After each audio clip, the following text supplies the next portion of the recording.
Hello everybody. Welcome back to my YouTube channel. मेरा नाम दीपांशु वोरा है। इस चैनल में आपका बहुत बहुत स्वागत है। आज की वीडियो यार कुछ खास होने वाली है। इस वीडियो में मैं अपनी यूपीएससी जर्नी आप लोगों के साथ शेयर करूंगा। इस वीडियो के माध्यम से मैं अपनी जर्नी की कुछ पर्सनल बातें और स्ट्रैटेजी आप लोगों के साथ बताऊंगा, जिससे आपको ये पता लगे कि हर एस्पिरेंट, चाहे वो ऑफिसर ही क्यों ना बन जाए, वो कितने अप्स और डाउन से गुजरता है। ठीक है। अभी रिसेंटली यूपीएससी ने सर्विस एलोकेशन की 4th आइट्रेशन जारी करी है। इसमें मुझे डैनिक सर्विस मिली है। तो मैं बहुत शुक्रगुजार हूँ कि मुझे अपने कार्य क्षेत्र में काम करने का मौका मिलेगा। And I am very grateful कि मेरे इतने सालों की मेहनत और प्रयास अब सफल हुए हैं फाइनली। तो यार शुरुआत होती है 2017 से। मैं दिल्ली यूनिवर्सिटी से बैचलर इन मैनेजमेंट स्टडीज़ नाम का कोर्स कर रहा था। इसमें बेसिकली आपको अकाउंट्स, इकोनॉमिक्स, आप समझ लो कि जैसे एमबीए का ग्रेजुएशन में आपको जो जो चीज़ें पढ़ाई जाती हैं वो सब मैं पढ़ रहा था। तो टू बी ऑनेस्ट, मेरा एरिया ऑफ वर्क तो वैसे कॉर्पोरेट एरियाज है। मतलब मेरे जितने बैचमेट्स हैं वो सारे एमबीएज मास्टर्स करके बहुत अच्छी कंपनीज में काम कर रहे हैं। तो कहीं ना कहीं शुरू मैं सोचा तो इसी उद्देश्य से था कि हम भी कॉर्पोरेट एरिया में जाएंगे। बट आई डोंट नो कहाँ से शुरू हुआ या कैसे शुरू हुआ। डीयू में बहुत सारे क्लब्स, इवेंट्स, पार्टिसिपेशन से मुझे ये रियलाइज़ हुआ that public service is something that I want to do. क्योंकि डीयू में बहुत लोग यार यूपीएससी की प्रिपरेशन करते हैं और वहाँ पे आपको रियलाइज़ हो जाता है कि इतना अच्छा आपके पास एक कम्युनिटी है जिसका आप फ़ायदा उठा सकते हो अगर आपको यूपीएससी का एग्ज़ाम देना है तो। और बहुत ही मतलब गुड इंडिविजुअल्स जो पढ़ाई में भी अच्छे हैं, एक्स्ट्रा करिकुलर एक्टिविटीज़ में भी अच्छे हैं, तो उन लोगों के साथ मैं यार बहुत जुड़ा फर्स्ट और सेकंड ईयर में। मुझे रियलाइज़ हुआ कि मुझे यार सिविल सर्विसेज का एग्ज़ाम डेफिनेटली ट्राई करना चाहिए। कॉज कहीं ना कहीं मुझे ऐसा लगता था कि एक कॉर्पोरेट में आप एक लिमिटेड सेटअप में एक कंपनी में पर्सनल ग्रोथ के लिए तो काम कर सकते हो, बट अगर आप ये चाहते हो कि आपके एक्शंस का पब्लिक एट लार्ज या सोसाइटी पर एक इम्पैक्ट हो, तो डेफिनेटली मुझे ये फील्ड ट्राई करना चाहिए। कुछ यार एनजीओ के साथ भी मैं फर्स्ट ईयर में जुड़ा था। लाइक उम्मीद एक एनजीओ है, तो कीर्ति नगर में यार उनके बहुत सारे प्रोजेक्ट्स चलते थे। लाइक बच्चों को, अंडर प्रिविलेज बच्चों को वीकेंड्स पे जाके पढ़ाना, ठीक है, और भी उनके मतलब बेटरमेंट के लिए काम करना। तो मैं उन इनिशिएटिव्स के साथ भी जुड़ा था। तो मेरा यार और पुख्ता हो गया एक पर्सपेक्टिव कि एक कोई भी ऐसा काम करना है जिससे सोसाइटी एट लार्ज पे इम्पैक्ट हो, ठीक है, पर्सनल ग्रोथ के साथ साथ ऑब्वियसली। तो यार मैंने डिसाइड कर लिया था सेकेंड ईयर में ही कि यार मैं प्रिपेयर करूँगा अच्छे से। तो यार अब चैलेंज ये आता है कि अपने कॉलेज को हम कितना टाइम दें और अपने एग्ज़ाम को कितना टाइम दें, क्योंकि यार मैनेजमेंट के कॉन्सेप्ट्स भी काफ़ी टेक्निकल होते हैं। Accounts, finance, investment and business analysis, valuation के इतने सारे हमारे डिफ़िकल्ट सब्जेक्ट्स थे। तो बहुत चैलेंजेस आए कि कॉलेज को हम कितना टाइम दें। हार्डली यार वो कॉलेज से थक हार के मतलब आने के बाद लगभग 3-4 घंटे ही डेली हो पाते थे। और मैं डेली डाउट करता था कि यार मेरे बैच में, मेरे स्कूल के बैच में तो इतने इंटेलिजेंट लोग थे जिनकी 99%, 98% आई थी। वो तो फर्स्ट ईयर, सेकेंड ईयर से कोचिंग भी ले रहे थे। तो मुझे लगता था यार मैं तो काफ़ी पीछे रह गया इस रेस में, और पता नहीं कैसे एग्ज़ाम निकलेगा या नहीं निकलेगा। पर बहरहाल मैं अपने एफर्ट्स करता रहा। कहीं न कहीं मुझे यकीन था कि नहीं, काबिलियत है, हम मेहनत करेंगे तो निश्चित ही हमें मतलब सफलता मिल सकती है। एक अच्छी चीज़ मैंने कॉलेज में ही शुरू कर दी थी कि मैं हिंदू और इंडियन एक्सप्रेस लगभग दोनों न्यूज़पेपर डेली पढ़ता था। एग्ज़ाम के पर्सपेक्टिव से नहीं, वैसे ही क्योंकि मुझे न्यूज़पेपर पढ़ना, करंट अफेयर्स को समझना, इश्यूज़ को समझना बहुत ही अच्छा लगता था। इसके साथ ही साथ मैं अपने फ्रेंड्स के साथ बहुत ही क्लब्स, एक्टिविटीज़ के साथ डिबेट कॉम्पिटिशन्स में जाना, model United Nations, mock parliament में जाना in college like Ramjas, SRCC. तो यार मैंने ऐसे बहुत सारी डिबेटिंग, क्विजिंग एक्टिविटीज़ करी, जिसकी वजह से मेरा माइंड का होराइज़न जो है लाइक काफ़ी ब्रॉडन हुआ। तो इस तरीके से कुछ चीज़ें बढ़ रही थी। फाइनल ईयर में आते-आते मैंने डिसाइड किया यार सबसे पहले अपने ऑप्शनल को देखा जाए। तो मैंने नवंबर, दिसंबर, जनवरी, फरवरी ऑफ 2019-20 जो मेरा फाइनल ईयर था, वहाँ से मैंने यार ऑप्शनल कंप्लीट कर लिया अपना फरवरी तक। उसके बाद मैं पढ़ रहा था अपने जीएस के लिए 2020 के अटेम्प्ट, जिसमें मैं ग्रेजुएट होने वाला था। तो मुझे इतना आइडिया नहीं था कि क्या मैं ये अटेम्प्ट क्लियर कर पाऊँगा या नहीं कर पाऊँगा, क्योंकि जीएस इतना नहीं पढ़ा था, तो कॉलेज में टाइम ही नहीं मिल रहा था इतना पढ़ने का और सिलेबस काफ़ी ब्रॉड था। बट एनीवेज़ मैंने काफ़ी ट्राई किया, कोशिश करी। तो मार्च में यार आपको याद होगा फिर उस साल लॉकडाउन आ गया। तो बहुत सारी चीज़ें अस्त-व्यस्त हो गई। मैं दिल्ली में रहता था, लेकिन वो छोड़ के मुझे अपने घर फरीदाबाद आना पड़ा, और वहाँ से फिर मैंने अपनी प्रिपरेशन जो है और चालू करी। और जब पता लगा कि एग्ज़ाम डिले होगा, अक्टूबर में होगा, तो मुझे एक साई ऑफ रिलीफ मिला, क्योंकि मेरा जीएस बिल्कुल प्रिपेयर्ड नहीं था उस तरीके से जितना ऑप्शनल प्रिपेयर्ड हो चुका था। तो फिर बहुत मुश्किल टाइम था 2020 का, आपको भी पता होगा, मेडिकल इश्यूज़, फाइनेंशियल इश्यूज़ सबके साथ हुए और मेरे साथ भी हुए। बट किस तरीके से हमने कंसिस्टेंसी के साथ पढ़ाई करना कभी नहीं छोड़ा। हमारा ये था कि यार अगर मैं ये नहीं करूँगा तो कुछ और भी करूँगा, तो टाइम तो उसमें इतना देना ही पड़ेगा। और मैं सेकंड थर्ड ईयर से यार काफ़ी मेहनत कर ही रहा हूँ, तो इसी चीज़ को हम कंटिन्यू करते हैं आगे, ठीक है। अक्टूबर 2020 में आई थिंक 3 अक्टूबर को एग्ज़ाम था और मैं दिल्ली गया था, क्योंकि मैंने सेंटर वहीं डाल दिया था अपना। तो मैं एग्ज़ाम देने गया और एग्ज़ाम मतलब मेरे हिसाब से अच्छा हुआ था। उस साल सीसैट का पेपर जब मैंने अपना सेकंड वाला दिया, फर्स्ट वाला जीएस में तो मुझे फिर भी कॉन्फिडेंस था कि यार अच्छा ही हुआ है। बट मैंने जब सीसैट का पेपर देखा 2020 का, तो उस साल मेरे बिल्कुल होश उड़ गए थे। कॉज़ सीसैट 2019 या 20 से मैं कहूँगा 20 पहला साल था जो सीसैट का लेवल उन्होंने बहुत ही ऊँचा कर दिया था। तो मेरे को लिटरली आज भी याद है, मैं अपने सीसैट के क्वेश्चंस मैच ही नहीं कर पा रहा था। मैंने वो पेपर देखा, घर पे 1-2 आंसर मिलाए मैथ्स के, मैंने वो पेपर फाड़ दिया पूरा का पूरा सीसैट का। कॉज़ मेरा मानना था मैं सीसैट में फ़ेल हो चुका हूँ, ठीक है? एग्ज़ाम के अगले दिन ही। बहरहाल फिर भी मुझे उम्मीद थी यार कहीं न कहीं यार वो पैसेज का क्वेश्चन ठीक हो जाए या कुछ हो जाए तो मेबी हम कर सकते हैं क्लियर। बट इवेंचुअली 2-3 हफ्ते के बाद रिज़ल्ट आ गया था और मैंने इंडियन एक्सप्रेस पे इसे हेडलाइन पढ़ी कि सिविल सर्विस प्रीलिम्स का एग्ज़ामिनेशन का रिज़ल्ट रिलीज़ हो गया। मैंने अपना रोल नंबर चेक किया, मेरे को आज भी याद है 0842827 मेरे फर्स्ट अटेम्प्ट का रोल नंबर था एंड कोई रिज़ल्ट फाउंड नहीं हुआ, ठीक है? तो आई वाज़ वेरी शॉक्ड कि यार मतलब एमबीए की प्रिपरेशन भी नहीं करी, अटेम्प्ट भी दिया, कोविड का एक्सटेंशन भी मिला, लेकिन फिर भी मतलब फ़ेल हो गए। एंड आपको पता होगा कि जब यूपीएससी प्रीलिम्स का रिजल्ट जारी करता है तो वो कभी ये नहीं बताता कि आपके मार्क्स क्या थे, कट ऑफ क्या थी, वो एग्ज़ाम के एंड में पता लगता है। तो मैं पूरे अटेम्प्ट में यही सोच रहा था कि मेरा सीसैट में गया होगा, क्योंकि मैं बहुत बॉर्डर लाइन पे था। पूरा साल मैं यही सोचता रहा और जब मैंने सेकंड अटेम्प्ट की प्रिपरेशन करी तो मैंने ठान लिया कि यार सीसैट में फेल होना तो शेमफुल बात है, लाइक लिटरली, ठीक है। पूरे साल मैंने बहुत मेहनत करी सीसैट में। आई वुड टेल यू मैंने क्या किया। Forum IAS, GS Score, Vajiram Vision IAS के जितने सीसैट के पेपर थे 2020 के, 19 के, 18 के, यार मैंने सब सॉल्व किया, ठीक है। मेरा ये था कि मैं जीएस से ज़्यादा यार सीसैट पे ध्यान दूंगा, क्योंकि मैथ्स का लेवल बहुत ही ऊपर आया हुआ था। एंड उस टाइप का मैथ्स यार, इंजीनियरिंग बैकग्राउंड से अगर आप नहीं हो तो आपको बहुत प्रॉब्लम्स फेस करनी पड़ती है, ठीक है। तो बहरहाल 20 से 21 बहुत मेहनत करी। 21 में भी अगेन आपको याद होगा सेकेंड वेव आई, अगेन एग्ज़ाम डिले हो गया। 10 अक्टूबर को इस बार एग्ज़ाम था, लेकिन मेरी मेहनत में कोई कमी नहीं थी, ठीक है। फिर क्या होता है, सितंबर के लास्ट वीक में सेकेंड अटेम्प्ट में मुझे जो है डेंगू हो गया था, ठीक है। और मेरी प्लेटलेट काउंट्स बहुत कम हो गई, बहुत वीकनेस आ गई बॉडी में, हाई फीवर होना शुरू हो गया और मेरे घर वालों ने भी काफ़ी पैनिक करना शुरू कर दिया कि देखो एग्ज़ाम से जस्ट पहले इसको डेंगू हो गया।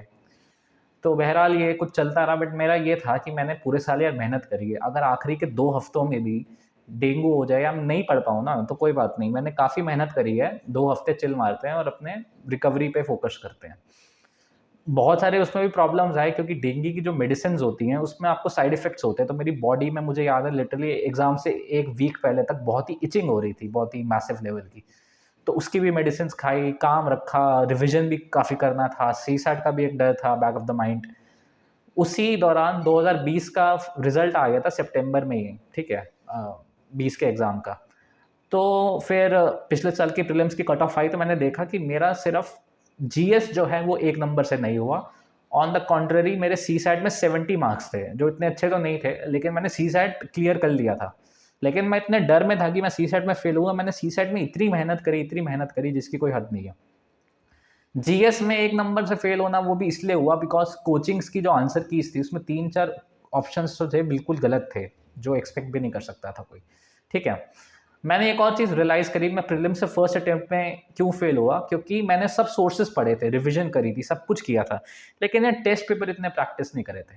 दूसरा यार, मैंने ना चीज़ों को ऊपर-ऊपर से पढ़ लिया जीएस में, मैं ना डेप्थ में नहीं गया थोड़े-से चीज़ों के। मुझे हमेशा लगता था यार सब टॉपर्स बोलते हैं डेप्थ में मत जाओ, ऊपर-ऊपर से करो। यहाँ पर 20, 21, 22, 23 से ना यार प्रीलिम्स का पैटर्न काफ़ी चेंज हुआ है, ठीक है। तो एनसीईआरटीज़ को भी जब आप पढ़ो ना, थोड़ा यार एनालिटिकल फ्रेम ऑफ माइंड से पढ़ो। आप किसी भी चीज़ का क्वेश्चन आ सकता है, ठीक है? आपको थोड़ा डीपर जाना पड़ेगा, इंटरनेट, गूगल की काफ़ी मदद लेनी पड़ेगी। मैंने पिछले वीडियो में यार ओसवाल बुक्स के बारे में बताया था आपको, ठीक है? उनकी यार 3-4 चीज़ें आती हैं। एक तो है प्रीलिम्स की पीवाईक्यूज़, ओसवाल बुक्स की, बहुत अच्छी होती है, ठीक है?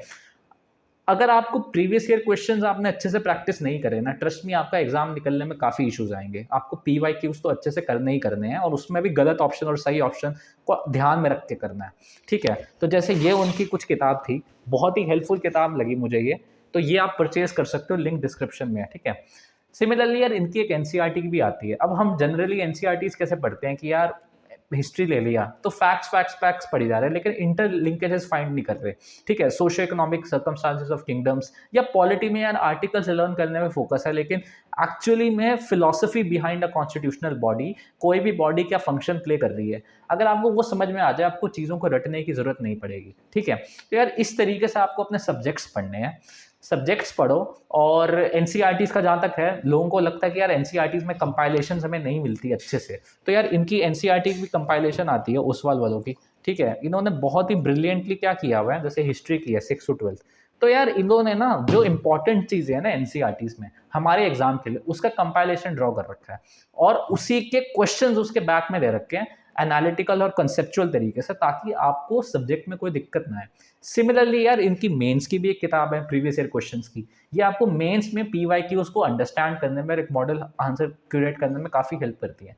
तो यार चाहे इनकी पीवाईक्यूज हो गई प्रीलिम्स की या मेंस की, चाहे हो गया इनका पावर बैंक या एनसीईआरटीज, काफ़ी अच्छा है, लिंक डिस्क्रिप्शन में है, बाय करो ताकि आपको प्रिपरेशन में बूस्ट मिले। यार ये गलतियां मैंने करी फर्स्ट अटेम्प्ट में। सेकेंड अटेम्प्ट में मैंने सी सेट पर ज़्यादा फोकस कर ही दिया था, प्लस यार मैं जीएस में भी थोड़ा डीप गया। मैंने एक नोटबुक बनाई जिसमें सारे फैक्ट्स पीवाईक्यूज के जो क्वेश्चंस मैं एग्जाम में गलत करता हूँ, मैंने उनको लिख लिया कि यार ये चीज़ जो मैं फ्रीक्वेंटली गलत करता हूँ, ये तो गलत नहीं होनी चाहिए। सेकेंड अटेम्प्ट दिया, और यार उस अटेम्प्ट में मेरा स्कोर इतना अच्छा था, मैंने घर आके चेक किया, 120 प्लस था दोनों में। मैंने अपने प्रीवियस वीडियोज़ में अपनी मार्कशीट भी शेयर करी है। तो मैंने एक भी दिन वेस्ट ना करते हुए ना डायरेक्टली मेंस की टेस्ट सीरीज में एनरोल कर लिया, ठीक है? तो यार उस साल मैंने फोरम की टेस्ट सीरीज एनरोल किया, क्योंकि काफ़ी मेरे को अच्छा फीडबैक मिला था अपने सीनियर से, क्योंकि मुझे पता था मेरा प्री क्लियर होगा। यही मेरा आपको सजेशन होगा, प्री में इतनी मेहनत करो, बॉर्डर लाइन केस मत लाओ, चाहे जीएस हो या सी सेट हो, ताकि आपका यार एक भी दिन वेस्ट ना हो प्रीलिम्स का रिजल्ट आने में। अगर आपने 1 महीना उसमें वेस्ट कर दिया, ठीक है, स्पेक्यूलेट करने में कि होगा या नहीं होगा, तो यार आप बहुत क्रूशियल टाइम वेस्ट कर रहे हो, ठीक, मेरे हिसाब से। मैंने कुछ वेस्ट नहीं किया, अगले दिन गया, मैंने फोरम की टेस्ट सीरीज परचेज करी एंड आई स्टार्टेड राइटिंग, क्योंकि मैंने कोई फॉर्मल कोचिंग आज से पहले नहीं ली थी, कोई फॉर्मल आंसर राइटिंग नहीं करी थी, तो मुझे काफ़ी डर था। अच्छे स्कोर आ रहे थे यार फोरम में भी, बहुत मेहनत करी, और ऑप्शनल के लिए भी मैंने यार बहुत मेहनत करी। मेरा ऑप्शनल फिलोसफी है, तो वो काफ़ी डिफिकल्ट है यार स्कोर करने के लिए भी। बहुत मेहनत करी। एक अच्छी चीज़ उस साल हुई कि यार ऐसे फिलोसफिकल आ गए, तो वो फर्स्ट टाइम था और सारे लोग स्टम्प्ड हो गए यार ये क्या हुआ। लेकिन यार मेरा बहुत अच्छा गया उस साल इससे, cause philosophy optional plus abstract चीज़ें मेरे को अच्छी लगती थी। जीएस भी यार ठीक ठाक गया मेंस में, फोरम के टेस्ट ने काफ़ी हेल्प किया, इवैल्यूएटर्स ने अच्छे फीडबैक दिए। बट जैसा आपको पता है मेंस थोड़ा सब्जेक्टिव है, तो आई वाज़न्ट श्योर कि यार इंटरव्यू कॉल आएगा या नहीं आएगा। तो बहरहाल चीज़ें आगे बढ़ती हैं। उस साल जनवरी में मेंस था, क्योंकि कोविड था, और 17 मार्च को होली के एक दिन पहले मेंस का रिजल्ट आया था। तो होपफुली मतलब पॉजिटिवली मेरा मेंस जो है उस साल क्लियर हो गया था।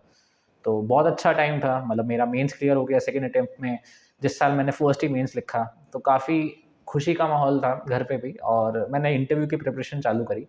मेरा इंटरव्यू यार फर्स्ट डे को ही आया था, 5 अप्रैल 2022 को, 21 के अटेम्प्ट का। और उस साल क्या हुआ था यार, 17 मार्च को मेंस का रिजल्ट आया, और 2 महीने में पूरा प्रोसेस कंप्लीट होकर रिजल्ट भी आ गया था, ठीक है? क्योंकि कोविड के कारण साइकिल जो है वो छोटी हो गई थी एग्ज़ाम की। तो मैंने वो अटेम्प्ट दिया, मतलब इंटरव्यू के लिए अच्छे प्रिपेयर किया। ज़्यादा टाइम तो था नहीं, 10 दिन में इंटरव्यू था। मॉक्स भी ज़्यादा नहीं दे पाया मैं, मतलब हार्डली 1-2 मॉक्स दिए मैंने, और इंटरव्यू देके आया। काफ़ी डरा हुआ था, मतलब फर्स्ट एक्सपीरियंस था यूपीएससी का। इंटरव्यू दिया, कुछ हद तक समझ नहीं आया कि इंटरव्यू कैसा हुआ है, मतलब I wasn't able to like जज माय परफॉर्मेंस। कुछ मेरे बैकग्राउंड पे क्वेश्चंस थे, करंट अफेयर्स पे थे, सिचुएशनल क्वेश्चंस थे, सोनीपत पे क्वेश्चंस थे मेरे प्लेस ऑफ बर्थ पे। तो मैंने आंसर किए क्वेश्चंस लाइक जो ऑनेस्टी अर्नेस्टनेस के साथ, बट आई वाज़न्ट श्योर कि होगा या नहीं होगा। 5 जून 2023 को 22 को मतलब 5 जून 2022 को नेक्स्ट प्रीलिम्स का एग्ज़ाम था, और 30th मई को एग्ज़ाम से लाइक जस्ट 4-5 दिन पहले फाइनल रिजल्ट आता है। फाइनल यूपीएससी 2022-21 सॉरी बहुत कंफ्यूजिंग है। तो यार उस साल I wasn't able to find my name in the list, और वो एक काफ़ी हार्ट ब्रेकिंग मोमेंट था, बिकॉज इतनी मेहनत के बाद, इतने स्ट्रगल के बाद, आइसोलेशन में रहने के बाद, बैकअप ना लेने के बाद काफ़ी बुरा लगता है that reaching the interview stage everybody aspects कि आप तो क्लियर हो ही जाएगा, बट आपका एग्ज़ाम क्लियर नहीं होता है, ठीक है। एंड सबसे बड़ी बात ये नहीं है कि एग्ज़ाम क्लियर नहीं होता, सबसे बड़ी बात ये है कि 4 दिन के बाद आपका नेक्स्ट प्रीलिम्स है। बहरहाल मार्कशीट आई तो पता लगा यार मेंस में तो 750 स्कोर है, जो काफ़ी कम है, मतलब कट ऑफ से सिर्फ 5 ही मार्क्स ज़्यादा है। पर इंटरव्यू में surprisingly first interview first day होने के बावजूद फर्स्ट मेंस में 184 स्कोर था, और इस पिछले साल इंटरव्यू में बहुत ही कम स्कोर आया था लोगों का। तो यार उस हिसाब से मेरा स्कोर काफ़ी अच्छा था इंटरव्यू में, ठीक है। Like it was close to, मतलब नॉर्मल ईयर में वो 200 के बराबर है 184, क्योंकि पिछली बार इंटरव्यू में बहुत कम लोगों को अच्छे स्कोर मिले थे। तो बट उससे कुछ नहीं होता, फाइनल स्कोर वाज 934 और कट ऑफ से 15-16 नंबर दूर था, 950 के आसपास कट ऑफ थी। तो अगेन 4 दिन में ग्रुप करना, एग्ज़ाम के लिए प्रिपेयर करना, मतलब देखो हर किसी को बोलते हैं कि आप पढ़ते रहो, नेक्स्ट एग्ज़ाम के मतलब नेक्स्ट अटेम्प्ट के लिए ट्राई करो, but to be very honest जब कोई इंटरव्यू दे के आता है उसका अंदर से पढ़ाई करने का मन नहीं करता। आप किसी भी इंटरव्यू कैंडिडेट से पूछ के देखना, क्योंकि लोगों को होता है यार ये साइकिल ख़त्म हुआ एग्ज़ाम की, है ना। और उससे एक दिन पहले यार मेरे घर में भी कुछ पर्सनल ऐसी ट्रेजेडी हुई थी, my grand mother had expired, तो घर में भी अच्छा माहौल नहीं था। सो फिर जब उसके अगले दिन 30th मई को रिज़ल्ट आया, तो मैंने डिसाइड किया कि यार इस सब को छोड़ के ना 3-4 दिन अपने फ्रेंड के यहाँ मैं दिल्ली गया था। तो मैं दिल्ली गया, मैंने कहा अब 3-4 दिन अब जो होगा देखा जाएगा, और मैंने वहाँ जाके प्रिपरेशन चालू करी। एक रूम में, वो मेरा मतलब दोस्त का रूम था, वो कहीं और गया हुआ था, तो मैं उसके रूम में पढ़ रहा था। एंड अजीब-अजीब से थॉट्स आ रहे थे कि अब क्या एग्ज़ाम निकलेगा, सब मेहनत वेस्ट हो गई, तो कैसे ही होगा, प्रीलिम्स काफ़ी डाइसी है। और उस रूम में मेरा मन भी नहीं लग रहा था। तो फिर जब ये घर में सब रिचुअल्स वगैरह ख़त्म हो गए, तो मैं वापस आ गया अपने घर पे, क्योंकि दिल्ली में मन नहीं लगा। और 2-3 दिन ही थे, लेकिन मैंने उन 2-3 दिन में क्या किया, अपने आप को फेक कॉन्फिडेंस दिया कि कोई बात नहीं, पहले 120 नंबर आए हैं ना, तो अब ऐसा नहीं हो सकता कि प्री क्लियर ही ना हो। सिमिलरली वो सीसैट, अगर 120 स्कोर किया है सीसैट में, तो 66 लाना कोई बड़ी बात नहीं है। अपने आप को कॉन्फिडेंस दिया आखिरी में, जो मुझे लगता है सबसे ज़रूरी है। हम कहीं न कहीं लोगों की बातों में आ जाते हैं और लगता है यार हम नहीं कर पाएँगे। वहीं पे आपको बताना ज़रूरी है, जैसे जामवंत जी ने हनुमान को बताया था कि आपके अंदर की शक्तियाँ क्या हैं। वो यार इस प्रिपरेशन में रियलाइज़ करनी बहुत ज़रूरी है, और ऐसे लोगों के साथ आप जुड़े रहो जो आपको ये शक्तियाँ, अपने इनर स्ट्रेंथ्स को रियलाइज़ करवाएँ। मैंने एग्ज़ाम दिया, अगेन बहुत ही पेचीदा एग्ज़ाम था। घर आया मैं, और सीसैट भी अच्छा ही गया था, क्योंकि 21 वाले अटेम्प्ट के लिए काफ़ी मेहनत करी थी। देखा कि मैं क्लियर कर रहा हूँ वापस से प्रीलिम्स, ठीक है, तो फिर मैं लग गया, अगेन टेस्ट सीरीज़ दी, अगेन पूरा प्रोसेस रिपीट किया। ऑप्शनल में काफ़ी मेहनत करी, क्योंकि ऑप्शनल में पिछली बार थोड़े कम मार्क्स रह गए थे। 2022 में थर्ड अटेम्प्ट में उतनी ही मेहनत करी। लकीली अगेन मेंस क्लियर हो गया। इंटरव्यू में इस बार बहुत टाइम था, 3-4 महीने थे, तो मैंने काफ़ी मॉक्स दिए, काफ़ी मतलब मेरा था कि यार इंटरव्यू में कुछ छोड़ूंगा नहीं इस बार। मैं बहुत ही डिटेल में बहुत सारे मॉक्स दिए, उनके पॉइंट्स को एनालाइज़ किया, सब कुछ किया। इंटरव्यू में मुझे सेम ही बोर्ड मिला जो मुझे पिछली बार मिला था। तो आई वाज़ लाइक कि यार अब तो बहुत अच्छे मार्क्स आएँगे। मैंने इतना प्रिपेयर किया, पिछली बार तो फर्स्ट डे पे था, और पिछली बार तो कोई मॉक इंटरव्यूज़ भी नहीं दिए थे। बट यार फाइनल रिज़ल्ट आया जब, तो मतलब मेरा 959 मार्क्स आए सेकंड अटेम्प्ट में, जो तो I failed the main list by 1 marks, जो मुझे पता लगा। तो पहले यार दुःख भी हुआ कि अगेन नहीं हुआ, बट फिर मेरे सीनियर्स ने मुझे बताया कि आपका रिज़र्व लिस्ट में 1-2 महीने में नाम आ जाएगा। ऐसा हुआ भी, मेरा रिज़र्व लिस्ट में नाम आ गया, and now I am a officer, ठीक है, डायनेक्स ऑफिसर। तो ये जर्नी के माध्यम से मैं बताना चाहता हूँ आपको कि फर्स्ट अटेम्प्ट में प्रीलिम्स नहीं होने से लेकर के अल्टीमेटली सिलेक्शन लेना एक रोलर कोस्टर राइड है। कभी आप प्रीलिम्स में रह जाओगे, कभी मेंस में, कभी इंटरव्यू में, कुछ भी हो सकता है, कहीं पर भी मार्क्स कमा सकते हैं। आपको ना अपने आप को डाउट नहीं करना है क्योंकि एग्ज़ाम इतना ईज़ी नहीं है, ठीक है? जैसे थर्ड अटेम्प्ट की बात करते हैं, मैंने मेंस में तो 787 स्कोर किया जो काफ़ी अच्छा था।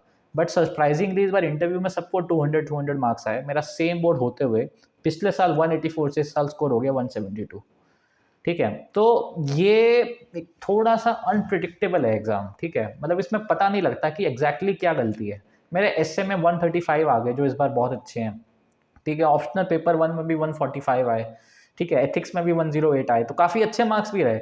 बट सरप्राइजिंगली इंटरव्यू में कम हो गए। जीएस 3 में 77 रह गए, जीएस 1 में 94 रह गए।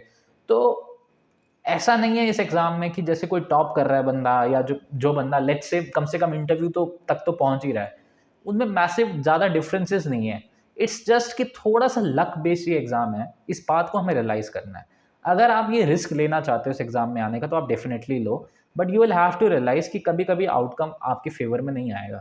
जैसे मुझे अभी भी लगता है कि शायद मैंने जितनी मेहनत करी थी, उतना मुझे अभी भी आउटकम नहीं मिला, बट ये तो कभी थोड़े वक़्त के लिए लगता है, but I am very grateful कि मैं इतने लोगों में 2 बार इंटरव्यू तक पहुँचा एंड फाइनली सिलेक्शन भी ले लिया।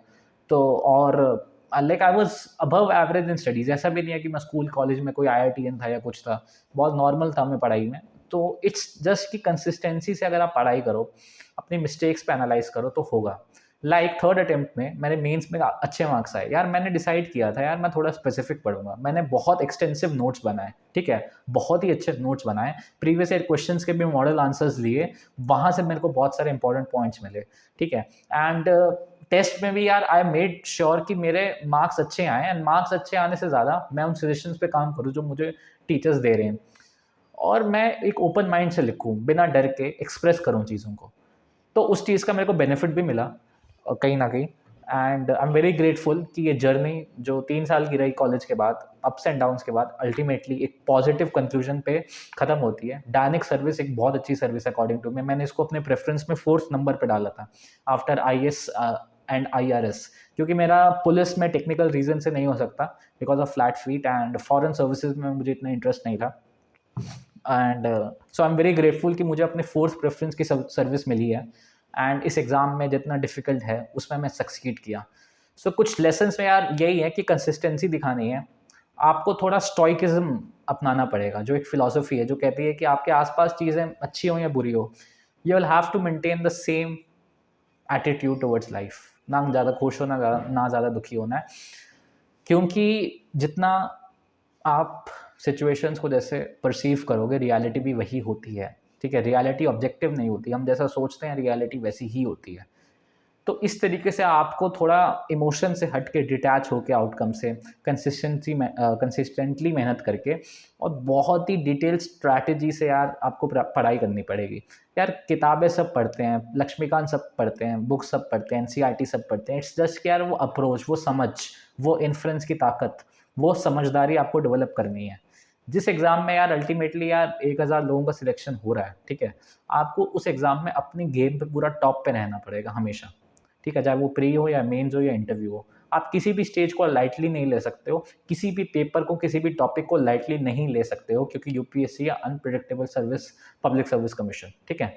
उस तरीके से आपको पढ़ाई करनी है, और अपने ऊपर सबसे इम्पोर्टेंट है ट्रस्ट रखना है। बहुत ups and downs, challenges life में आएँगे, यूपीएससी प्रिपरेशन में आएँगे। यू विल रियलाइज़ कि यार मैंने अभी सोशल मीडिया अकाउंट बनाया अभी रिसेंटली, तो मुझे रियलाइज़ हुआ दुनिया कहाँ से कहाँ पहुँच गई।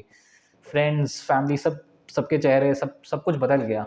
बट जो लोग प्रिपेयर कर रहे हैं वो उन चीज़ों से आइसोलेट हो जाते हैं बिल्कुल। तो वो कुछ हद तक सही भी है, बट मेजॉरिटी वो आपके माइंड पे गलत इम्पैक्ट छोड़ता है, नेगेटिव माइंड इम्बैलेंस होता है, you can not interact with people. So वो एक बहुत इम्पॉर्टेंट रिस्क है जो आपको अपने आप से पूछना है कि आपको लेना है या नहीं लेना।